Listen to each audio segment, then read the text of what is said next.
আলাইকুম। আজকে আপনাদের পেয়ারা গাছের পুনিং সিস্টেমটা শেখাবো। পুনিং মূলত এপ্রিল এবং মে মাসে পুনিং করাটা উত্তম।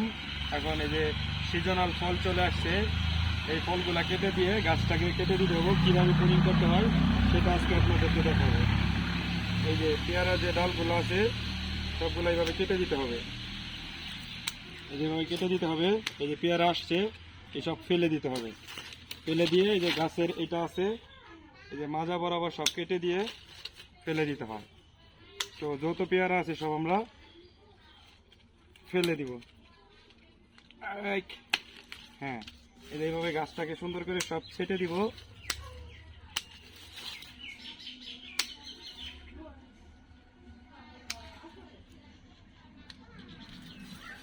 এই যে গাছের পুনিং করা শেষ হয়ে গেছে, আমাদের গাছে কিছু থাকবে না। এই যে দুই একটা ডাল আছে এগুলো সব কেটে দিব।